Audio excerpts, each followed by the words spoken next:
welcome back to the channel. Today we're diving into a topic every leader eventually faces, but almost no one is trained for it. How to effectively terminate an employee.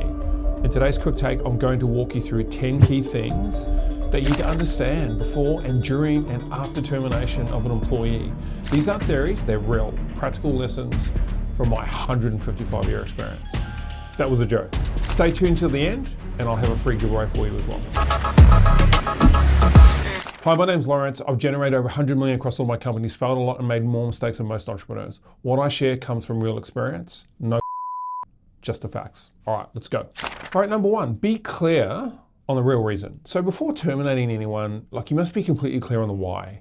So not the emotional reason, not the convenient explanation that you tell yourself or your staff tell you, but the real defensible reason. This could be sustained performance issues, it's lots of things, right? Repeated behavioral breaches, policy breaches, capability gap, that realistically cannot be closed. You've tried, it failed, it didn't work out. It could be a clear cultural misalignment that's impacting others in the team. Look, whatever it may be, you have to deal with it and deal with it swiftly, right? So, swiftly? How many people say swiftly? Swiftly? Yeah, anyway. My thing is develop some pillars, right? I have 3 pillars. That's what I do. So this is my framework for assessing staff. 3 key things. First one is behavior, second is policy, third is performance. So I roll this out with all my managers, and everything we talk about and every decision we make is underpinned by those 3 things, right? So this allows me to be impartial, focused, and it sort of makes decisions around a wireframe and a framework where there's no guessing and there's no ambiguity, right? So behavior, and they're written like that for a reason. Behavior is on top because that's our most important critical element. If they breach that, we look at the other 2, right? Policy is second, and performance is last, believe it or not. People say, Lawrence, performance should be first. No, this is not about money. It's not about revenue. You have to underpin the culture of a company based on integrity. And without that integrity, the business has nowhere to go.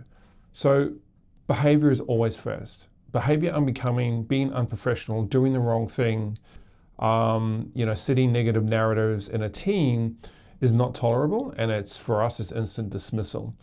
If you're failing in terms of performance, but you've got the other 2, you've got behavior's great and policy, you've never breached it, well, we're prepared to work with you because we can work on you with that in terms of training, right? We can get you there.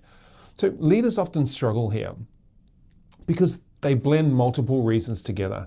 They say things like, it's just not working, or they're not the right fit. How many times have you heard that? That lack of clarity creates internal doubt, hesitation, and guilt. And that shows up how the termination is handled, by the way. So the entry point and the analysis of termination or decision, did I just say terminational? So if you cannot explain the reason calmly, simply, you're not ready to act, so don't do it. So clarity protects everybody. It ensures fairness to the employee, which is super critical, confidence for the leader, the one who's delivering the news, and consistency across the business. Most poor terminations start with unclear thinking, right? So here's some key lessons. Identify the true root cause, always. Now, avoid vague or emotional explanations. Separate facts from frustration. Most people walk down the termination route because they're frustrated and stressed, but they actually don't know why. So you have to identify that first. So next thing, ensure alignment with past feedback. You have to have a series of data to make a good decision. Be able to explain the reason in a simple format. If you can't do that, you shouldn't terminate anybody. So the key takeaway here is clear thinking leads to fair decisions. If the reason isn't clear, stop and reevaluate. Number 2, don't mask the decision. So masking a termination happens when a leader knows the role is ending, but continues to coach. Or they hint about it, right? They drop it or plant a seed. Or they talk about one more chance. How many times have we heard that? Oh, let's give it another shot. This usually comes from discomfort, not kindness. Discomfort being you don't want to deal with the problem. You need to deal with the problem. And the longer you leave it, the harder it becomes.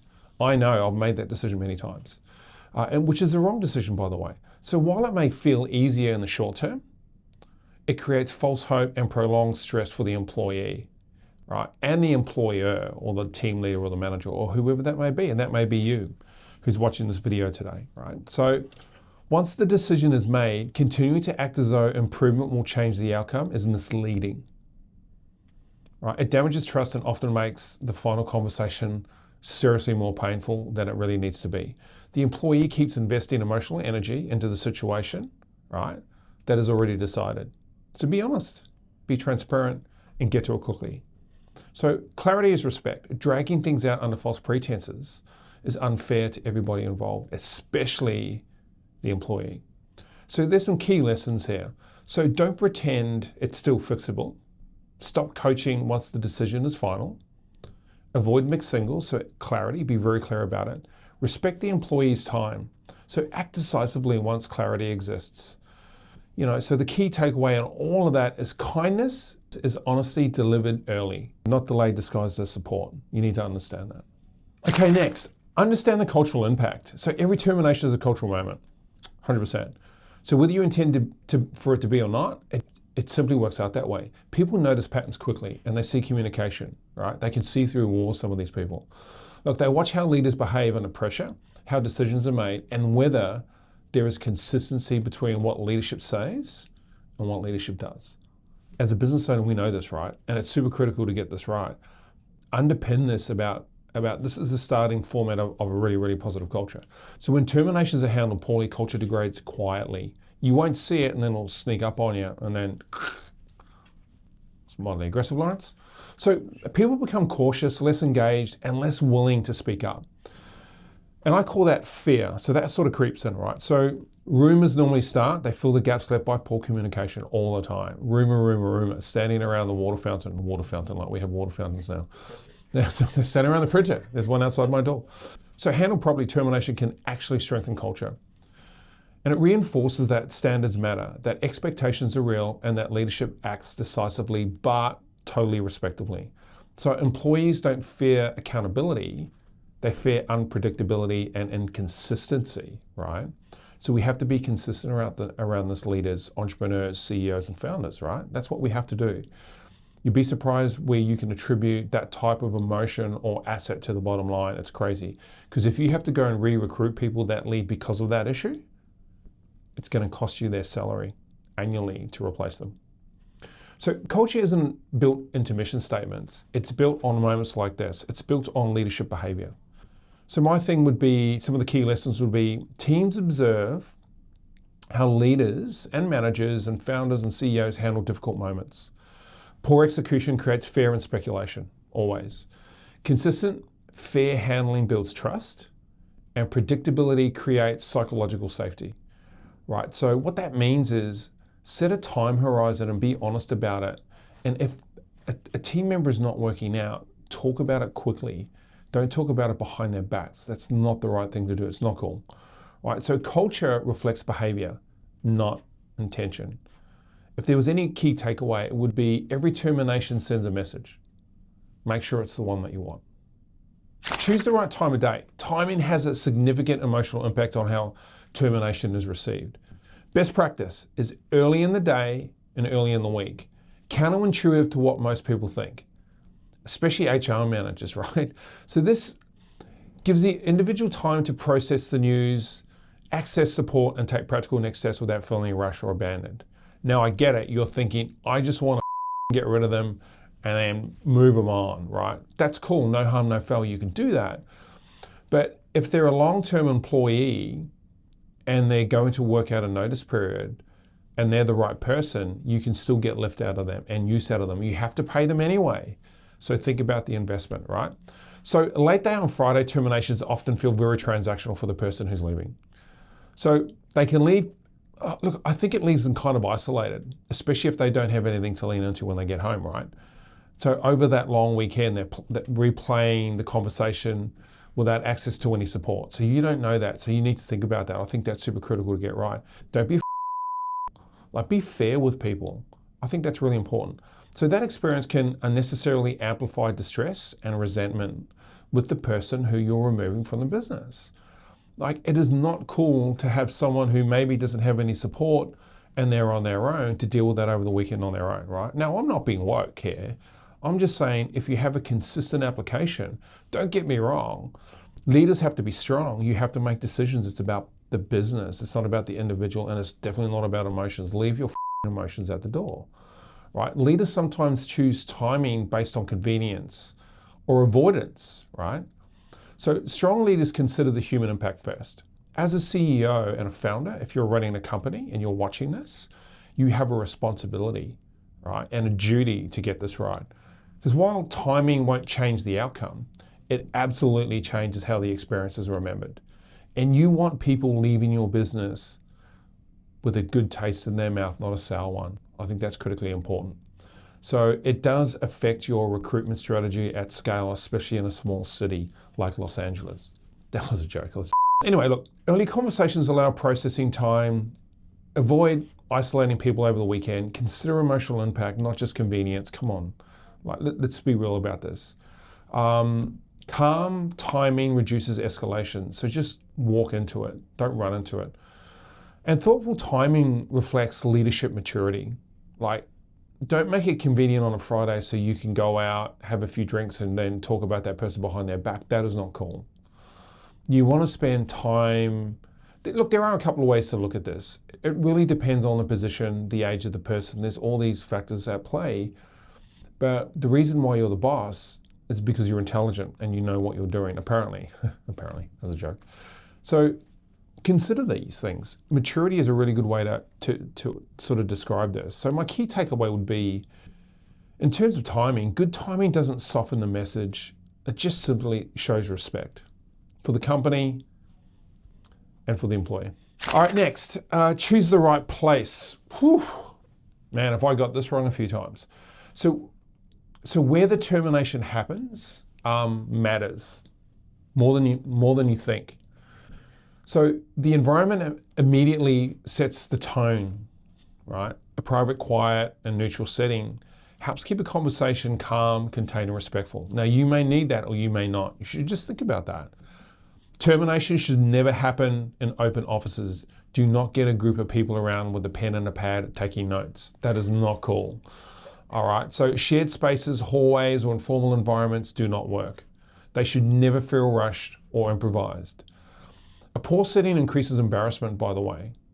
Like, I don't know, I think it triggers defensiveness and a really strong emotional reaction, all of which are avoidable because this should be done with an element of respect to the outbound person, right? Or the employee that you're letting go. So dignity matters here.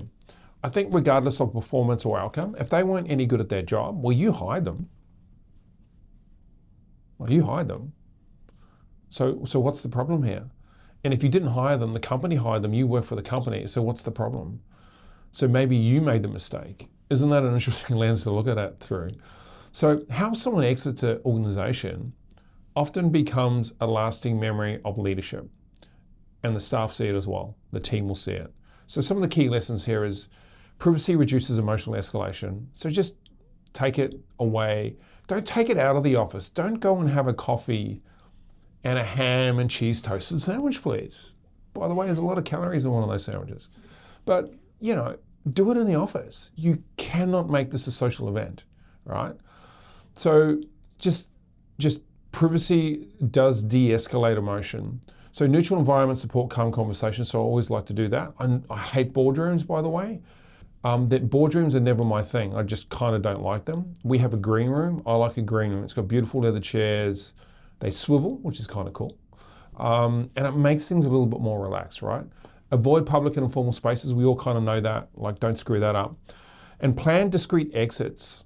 So protect the dignity at all times of the person who's leaving the business. Now, that said, we all know that in large corporate environments, that's very hard to do. Sometimes there's security involved and you basically just walk them out in front of everybody. If that was the case, you may do it after hours. If people finish at 4:30, book it in at 4:15, carry it past 4:30, everyone's left the building, and then you can walk them out. Like, don't be an asshole and do it in front of everyone, man. That is just not fair on the person exiting. This is about human dignity and just respect, right? So the key takeaway with all of that would be the right environment supports a respectful outcome. So don't forget that. All right, next, be direct, calm, and respectful. So the conversation is not a debate or performance review. You have to understand that. Do not start the exit process by telling them about everything they've done wrong. That is not the right way. You will escalate the meeting and the exit strategy emotionally if you do that. So the purpose is to clearly communicate the decision, not to convince or negotiate. Remember, you're the leader, you're in charge. Stay in charge, please, right? That's what you paid for. Being direct early in the conversation avoids confusion and unnecessary emotional buildup. Don't create ambiguity. Don't talk around corners. Be direct, right? So, and if you can't do that, you need to tell the person above you because you need to find someone who can. It's super critical that you have the confidence to do that. So calm delivery demonstrates confidence and control. Keep your tone down, speak slowly, speak respectfully. And if I was going to do it, this is kind of the level that I would do it at, right? You do not want to be all over the place. Have respectful language that preserves dignity even when the message is difficult for them to hear. So over-explaining or justifying often signals doubt and invites argument, which can derail the whole conversation.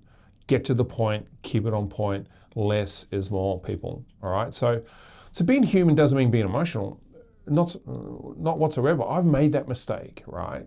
Like, I'm a very unemotional person who's learning to be more empathetic, believe it or not, as a strategy, not as an emotion, right?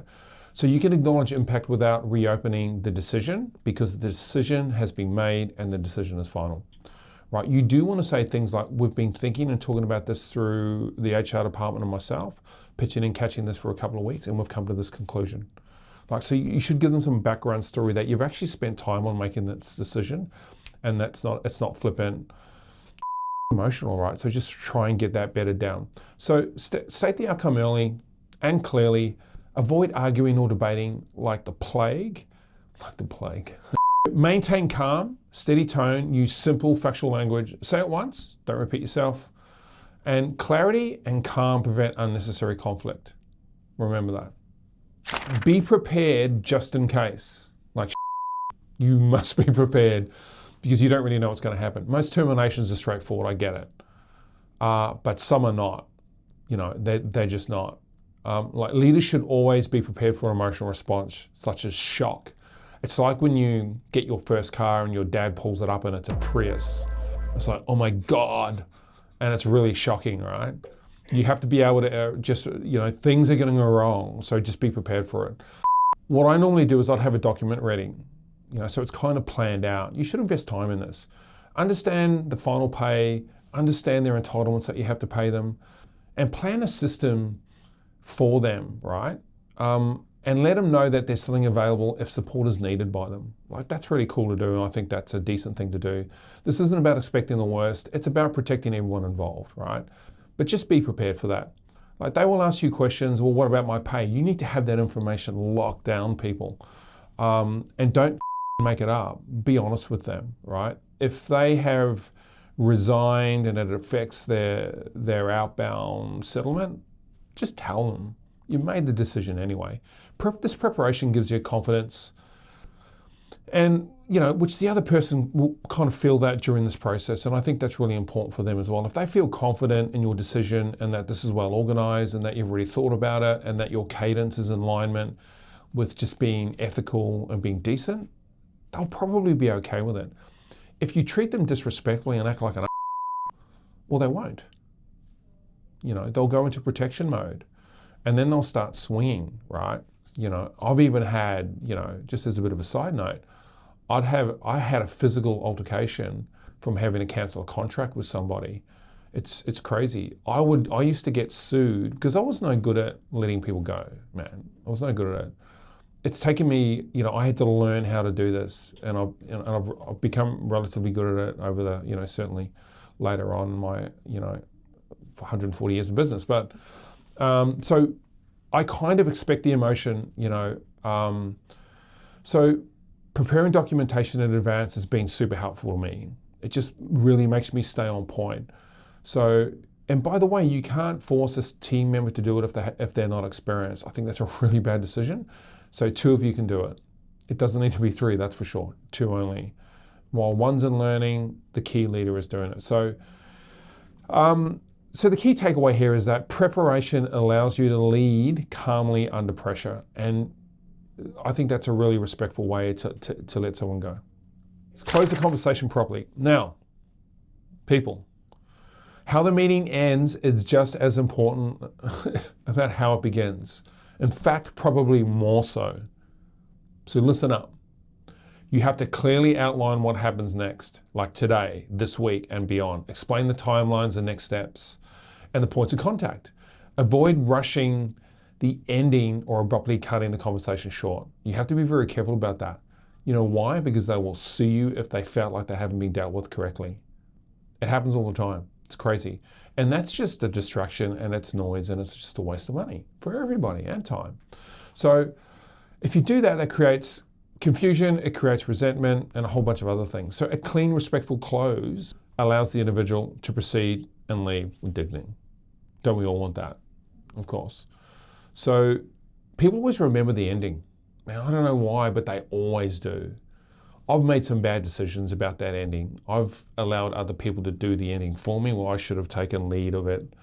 You know, I regret a couple of people last year that we had to let go, which I should have taken the lead on, and I think that was a mistake, and I wish I had done it better.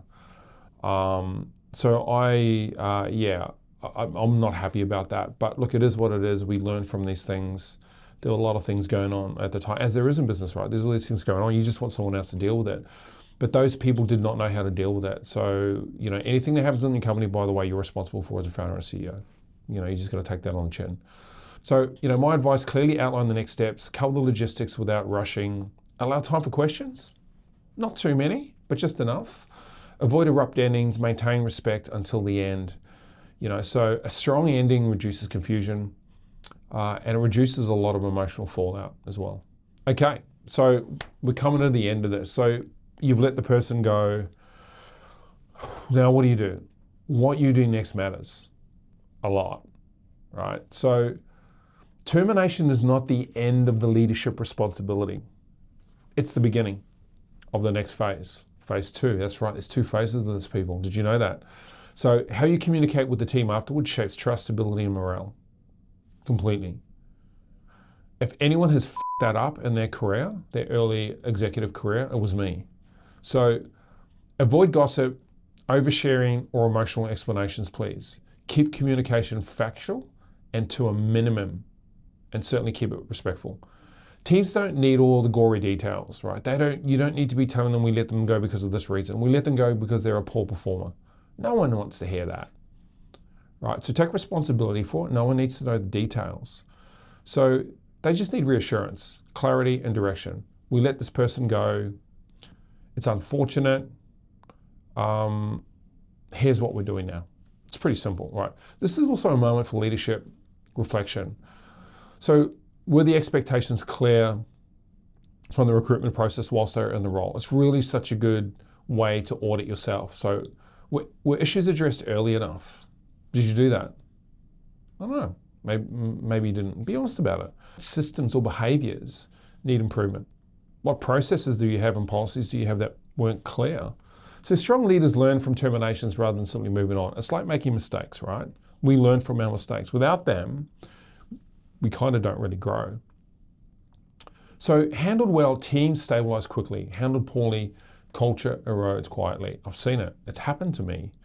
You know, I always like to take responsibility for everything in the company. In fact, I even take responsibility for things that are not my fault. But what that shows a company and a team is that you're prepared to do that. And if you're prepared to do that, they're probably prepared to do that because they know that no one's going to be pointing the finger and blaming them when they get something wrong. So they know that mistakes are just a byproduct of success. It's really important to understand. So audit yourself when you have to do this. So communicate calmly and briefly with the team. Avoid blame or gossip, never do that. Reinforce expectations and direction. So what do we do now? Reflect honesty as a leader and improve systems to prevent the reoccurrence of these things happening again. Key takeaway here is leadership doesn't end with determination, but it's certainly tested after it. So that's the roundup of what I think delivering a termination effectively looks like. I know there's so many other things that I could talk about. Those are the key heavy hitters for me. You know, so to recap, terminating employment is not about being harsh. It's about being responsible. So be clear on the real reason before you act. Super critical. Don't mask the decision once it's made.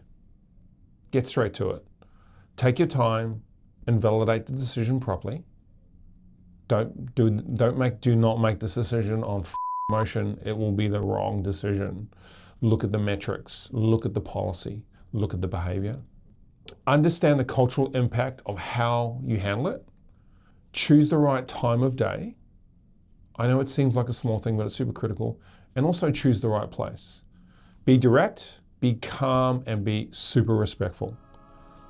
The other thing is be prepared just in case things go wrong. I like to write things down. It keeps me on point. And close the conversation properly. And remember, what you do after this happens, the next day, that afternoon, directly after, matters the most. So get these right, and even difficult decisions can be handled with professionalism, dignity, and respect, and not just around the termination process. Okay, that's it from me. Thanks for listening. Appreciate it. Look, if this episode helped or gave you something practical to think about, would appreciate a like and definitely a subscribe. We're trying to get to 1 million subs.